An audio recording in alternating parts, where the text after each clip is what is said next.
Olá, meu nome é Rafael Fernandes, este é o nosso Informe Jurídico.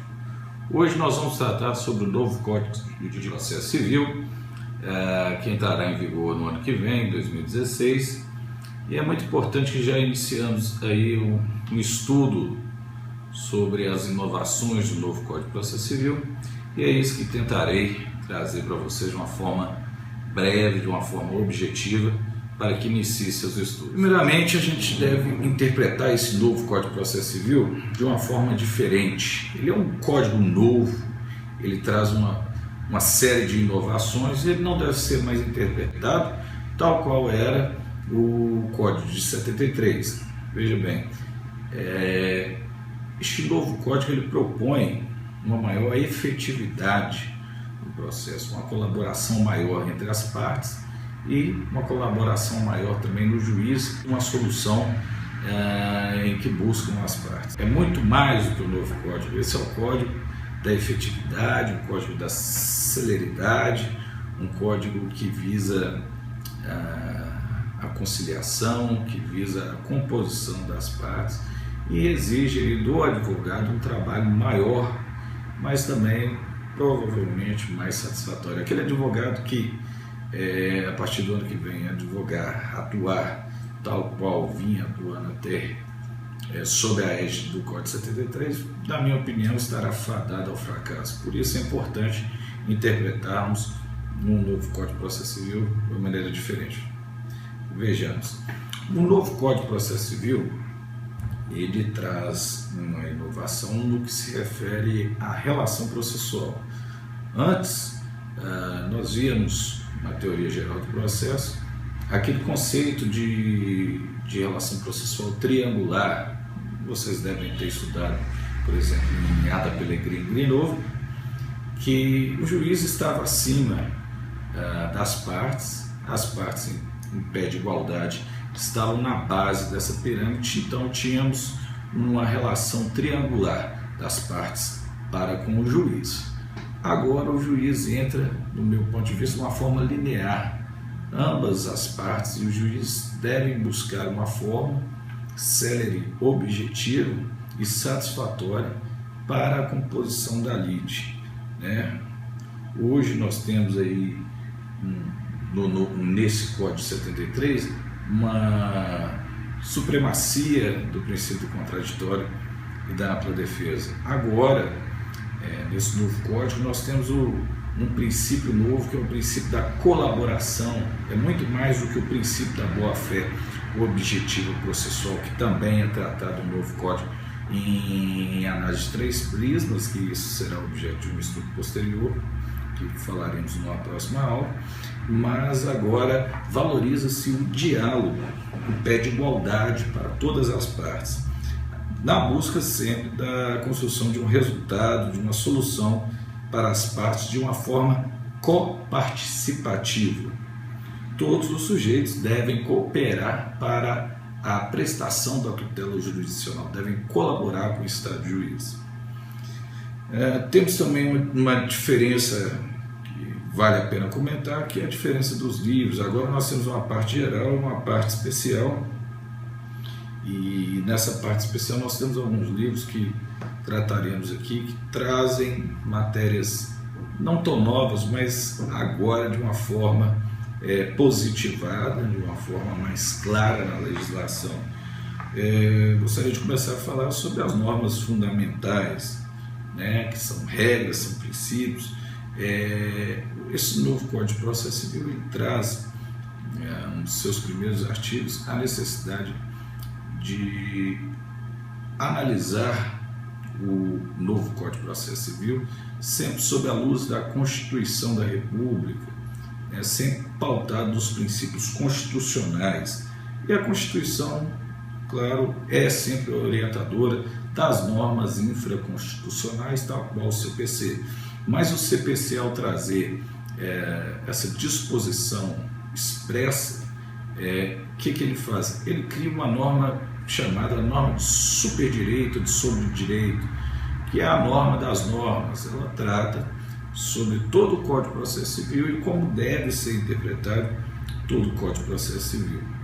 Um dos princípios interessantes que é tratado no novo Código de Processo Civil é o princípio da boa-fé objetiva, que antes estava previsto no artigo, expressamente previsto no artigo 14, inciso 2 do antigo Código de Processo Civil, mas que agora vem tratado em 3 prismas diferentes, em 3 artigos diferentes.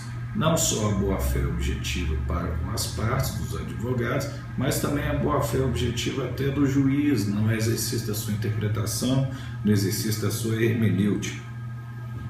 Temos também o princípio da cooperação das partes, está previsto no artigo 6º, o princípio do contraditório, claro, previsto não só na Constituição, como também o princípio da ampla defesa, mas agora previsto aqui no artigo 9º, no artigo 10. Temos agora uma inovação no que diz respeito também ao reconhecimento de matérias de ofício. O juiz ele deverá sempre agora ouvir as partes antes de decidir, ainda que seja uma questão de ordem pública, uma questão que de ofício ele deva decidir. Por exemplo, se ele verifica que houve a prescrição, a decadência, agora ele não poderá decretar de ofício sem antes ouvir as partes e propiciar às partes o contraditório e a ampla defesa. Todas as decisões, claro, devem ser fundamentadas. E agora, o novo Código de Processo Civil exige de uma forma mais rígida a fundamentação e também dispõe sobre a forma que deve ser exercida a hermenêutica, sempre respeitando princípios tais quais da razoabilidade e da proporcionalidade. Os honorários advocatícios, outro tema importante, os dispositivos sofreram várias alterações e chegou-se à previsão de um mínimo percentual a ser aplicado, né? E agora os honorários também serão fixados, não só na primeira instância, mas também em recurso. Na segunda instância serão fixados honorários advocatícios recursais, ou seja, se o advogado, né, agora no novo Código de Processo Civil, a partir do ano que vem, ele verificar que o cliente dele não tem razão, que é aquela causa temerária, e perdendo em primeira instância, ele vai ter que pensar 2 vezes antes de submeter o seu cliente a recorrer e poder sofrer aí honorários recursais, né, tornando ainda mais onerosa a condenação do seu cliente. Então isso visa também restringir um pouco o acesso à segunda instância quando o sujeito sabe que está errado, mas quer apenas procrastinar o feito. Temos também uma inovação importante com relação aos honorários, que é a fixação em faixas para a condenação contra a fazenda pública. Então agora tem honorários percentuais exatos sobre o valor econômico discutido na causa, que serão fixados em percentuais muito mais benéficos, que antigamente era sempre arbitrário, né? O sujeito lá ganhava uma ação de 5, 10, 20, 50 milhões, não importa, e o juiz fixava honorários advocatícios em R$500, R$1.000, R$200. Agora não vai ter mais isso. Agora a fixação dos honorários deverá ser em percentual obrigatoriamente, tanto nas causas que envolvam entes privados, tanto também quanto envolvam entes públicos, como a fazenda, por exemplo, neste caso, deverá respeitar os critérios das faixas. O prazo agora também sofreu uma alteração interessante. Quanto ao prazo, né, ficar atento agora que ele corre em dias úteis apenas, né? Então o sujeito tem lá prazo de 5 dias para manifestar, serão considerados os prazos sempre dias úteis. Então você conta, por exemplo, quinta, sexta, pula sábado e domingo, continua segunda, terça, quarta, entendeu?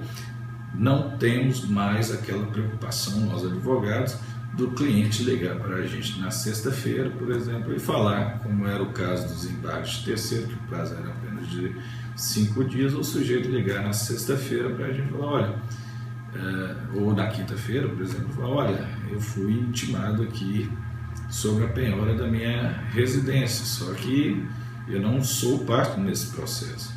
Você, advogado, teria que trabalhar durante o final de semana para poder atender e confeccionar a defesa do seu cliente.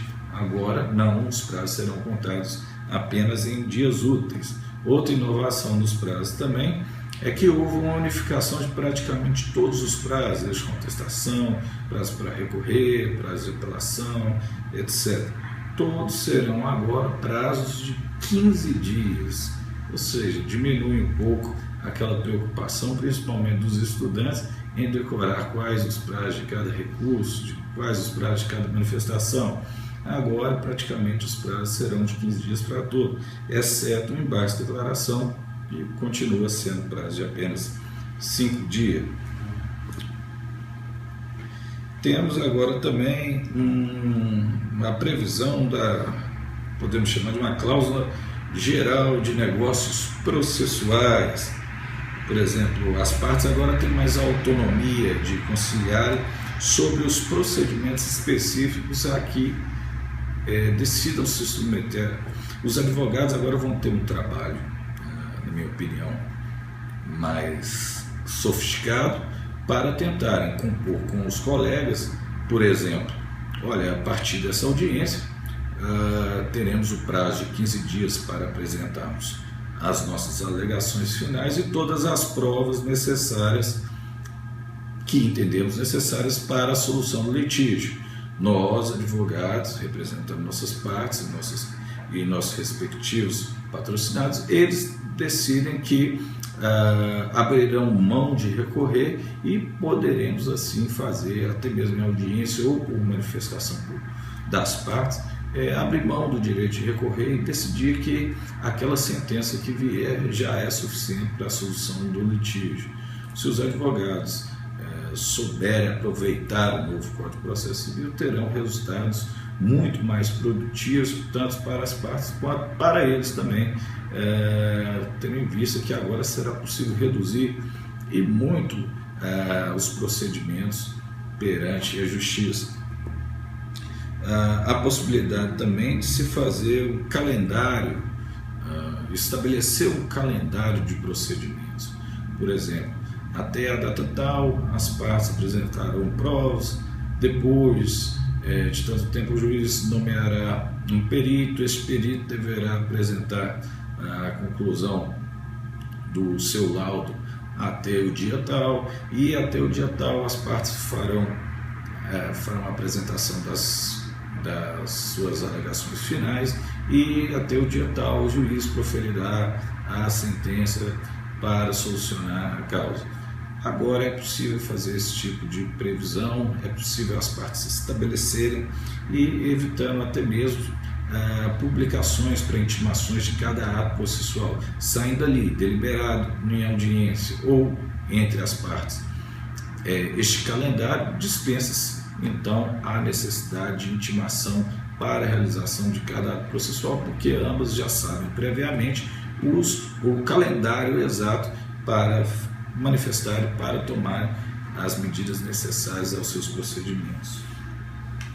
Nós temos agora também, no que se refere à tutela, a antecipação de tutela, nós temos a tutela de urgência, ou seriam as cautelares de natureza também satisfatível, né? O juiz agora pode também atender e decidir parte do mérito de uma sentença antecipatória do mérito, né? Temos também a tutela de evidência, que não necessariamente exige a urgência em se atender aquele pedido, mas está evidenciado, por exemplo, que o direito ali seria mais do que evidente, mais do que líquido, mais do que certo, e o juiz antecipa parte do mérito e já dá essa tutela de evidência para proferir sua decisão, solucionando ali naqueles limites, e o restante fica se discutindo depois.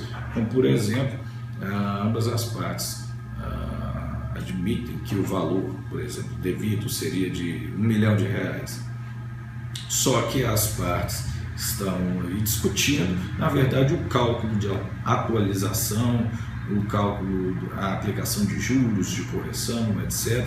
Não importa, agora o juiz poderá determinar o pagamento e decidir sobre a dívida que é incontroversa, de R$1 milhão, e as partes continuam apenas discutindo sobre os juros, etc., correções, né? O pagamento é exigido, já torna-se execuível ali a obrigação do devedor em pagar o credor aquele valor incontroverso, e o restante deixa-se para discutir ao longo do feito. Temos agora também a unificação das respostas na contestação. Antes nós tínhamos as impugnações, a assistência judiciária gratuita, impugnação ao valor da causa, incidente de falsidade, etc., reconvenção. Tudo agora se resume em uma única peça, se resume tudo na contestação. Temos também a questão das decisões proferidas contra terceiros, né? Antes nós, no antigo Código de Processo Civil, não era permitido uma decisão que envolvesse terceiro se ele não tivesse sido chamado para integrar a lide, né? Agora não, agora é possível sim uma decisão que se refira a direito a interesse de terceiro, desde que essa decisão lhe seja benéfica. Nunca a decisão lhe pode ser prejudicial. Quanto à execução e o cumprimento de sentença, não temos muita novidade, praticamente é o mesmo procedimento do antigo Código Civil. Trataremos disso em uma outra aula. Devemos aqui registrar mais uma inovação, que é o procedimento dos tribunais. Agora nós teremos os precedentes vinculantes, né, decisões que são tomadas em praticamente 100% daquelas causas, por exemplo, nos expurgos inflacionários. Esses precedentes vinculantes, eles terão uma força muito maior. O juiz apenas deverá determinar ou expor que existe esse precedente, né? Mas deverá fundamentar integralmente, né? Isso, de um certo ponto de vista, acho que privilegia muito no que se refere à isonomia, à segurança jurídica, porque quando o advogado vai entrar com a ação, ele já sabe qual que é o entendimento do tribunal, e ele não vai se aventurar em ações que, né, ele sabe ali que serão negados provimento do tribunal ou serão indeferidos de plano na primeira instância, né? Então agora eu acho que esse grande volume de processos que hoje abarrota o tribunal são aquelas ações típicas, como já dado o exemplo dos expurgos inflacionários, que o sujeito recorta e cola e faz a mesma ação para 300, 400, 500 clientes. E a juíza, isso aí vai ser reduzido, porque se o entendimento for negativo, se o entendimento não lhe for favorável, o advogado não vai se arriscar como hoje fazia, porque ele ganhava em 10 ações, perdia em 20, ganhava em 100 ali, depois perdia em 20, e agora, com essa unificação de precedentes vinculantes, será dada uma maior segurança, uma maior isonomia nas decisões. No que toca ao agravo de instrumento, o prazo agora passa a ser de 15 dias, e só será possível o agravo de instrumento naquele rol taxativo previsto no novo Código de Processo Civil. Acaba-se com a figura do agravo retido.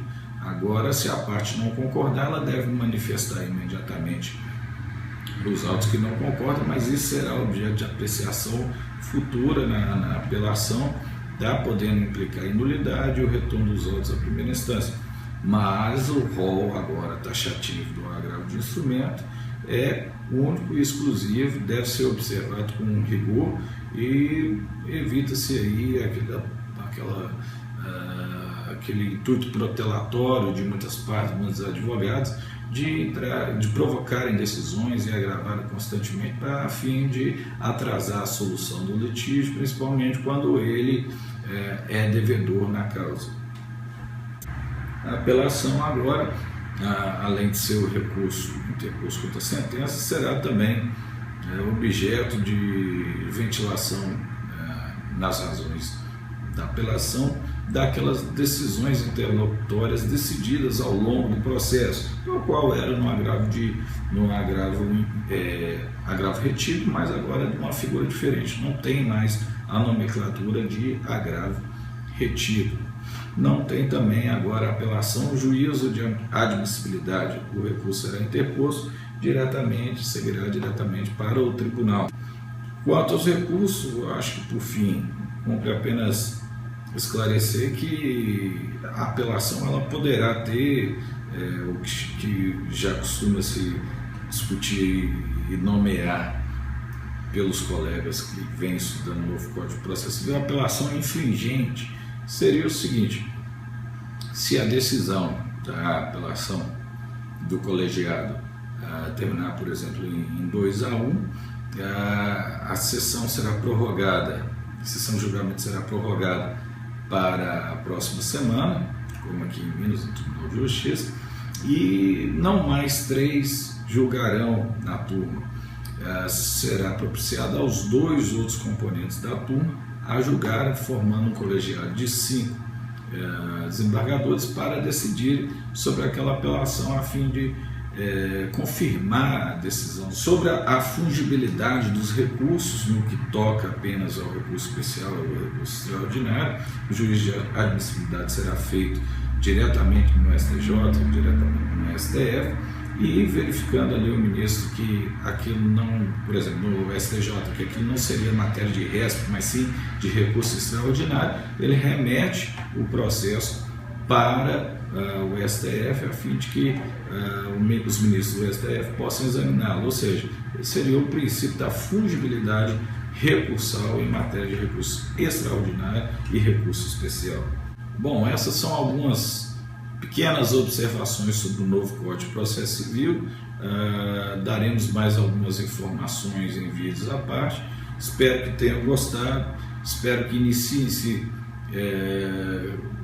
os estudos de uma forma geral, toda a comunidade jurídica, a fim de que tenhamos até o ano que vem já alguns convencimentos, alguns pensamentos formados, facilitando a atuação de todos os advogados e facilitando também não só o acesso, como a busca à justiça e a busca da solução dos conflitos. Espero que tenham gostado, agradeço a atenção de vocês e uma boa tarde.